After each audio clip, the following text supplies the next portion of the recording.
Yo, what's up guys, welcome back. Next match, Cross-Banlist Cup, last match here in the tournament, and you know, after this we have some bonus duels, right?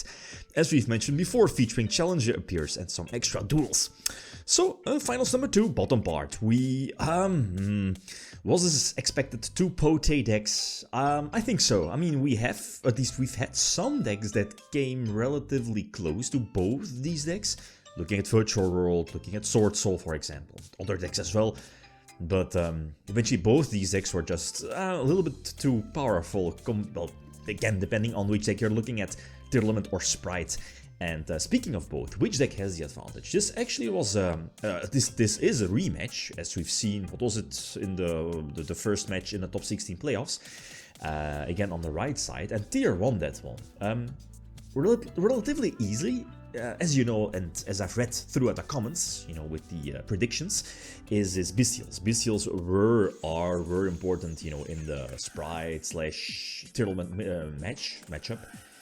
Even though DD Crows are there, but you know, the Bestials in that particular matchup are just a bit more powerful compared to DD Crow, right? So let's see. Tear goes first, and that's as you know, like, Tear can definitely go second, because again, they have the capability to play during their opponent's turn.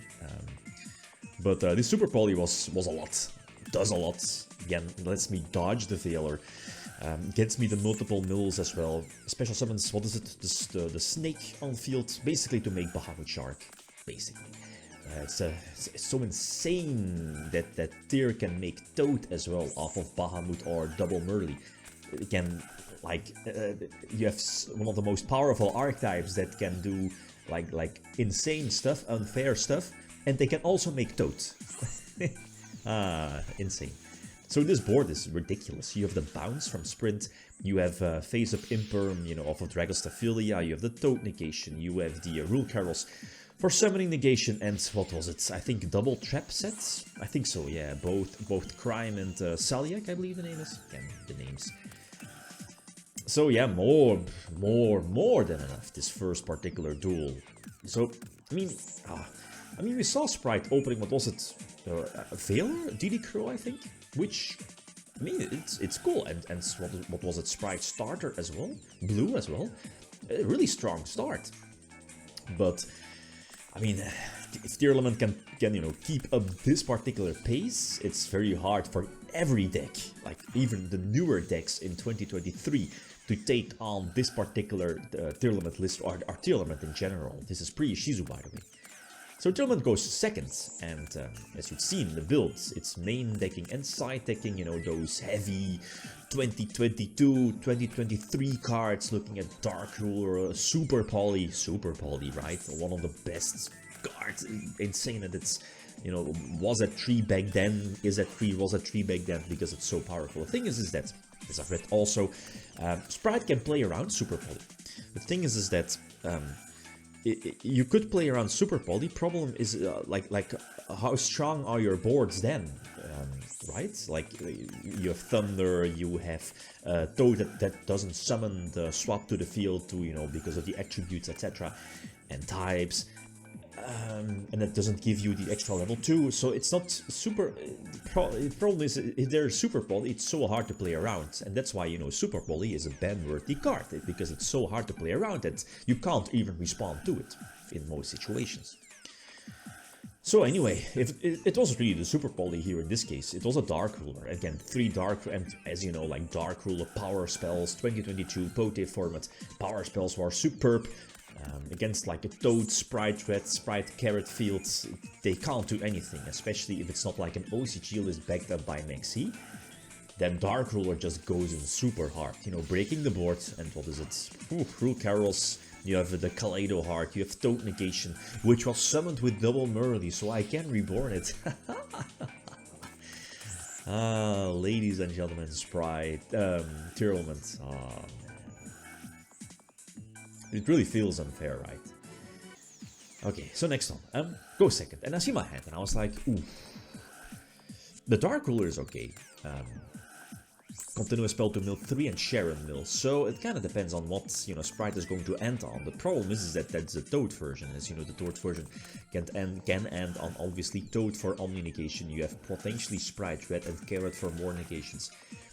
Again, you could play around, I guess, Super Poly by not, you know, going for the attributes and types, and as you know, but everything is on field, so one Super Poly would help me out decently. I mean, if it wasn't for Dark Ruler, again, Dark Ruler, much more important, I feel. Thing is that, Triple Sharon, like, really, like, what are the odds? Triple Sharon, and Callby on Sharon as well. Like, what are the odds?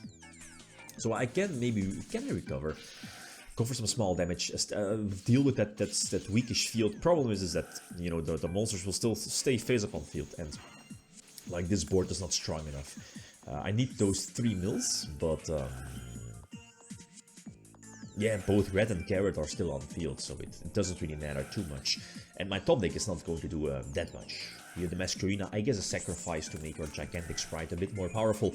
This turns on, what is it, blue, jets, smashers, yeah, for next turn as well. Starter is not live, might be needed for the push. I don't think so, you can't OTK. Again, there is no Dagusto, what is it, Phoenix? Phoenix? Yeah, Phoenix. Or Cat Shark in the extra deck. Call by, nope. Okay, so 2-2-1. But again, the game is mocking me. Like, look, look at it. I'm not complaining, but I mean, Triple Sharon, Triple Heaviness, really? It is what it is. So we'll see. Only one hand trap though, and it's one of the worst. One of the worst ones. So no, what is it? Triple Vela, Triple Imperm, Triple Crow. No, it's one of those ashes. I think there is Gamma as well. Nips maybe if they kept it in. I mean, we can play around it, right? So yeah, some standard plays. Still have Heaviness in hand potentially for next turn if the, you know, if this is not the established board or the preferred board, both Crime and Monster Negation are set. You have the Spright Elf Reborn for Merly for Mills, Rule Carols negates the Beaver. Again, this is an okay-ish hand for Spright, because again, you have those follow-up plays with Starter already in hand. You have Swap Frog for another level 2 on field, so turning on the potential Spright, Blue, Jet, etc.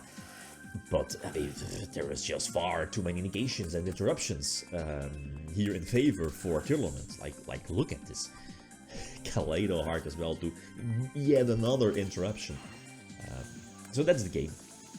That's it. And Tearlaments was already on the right side, so this means that we are not seeing another match as we've seen a couple of days ago.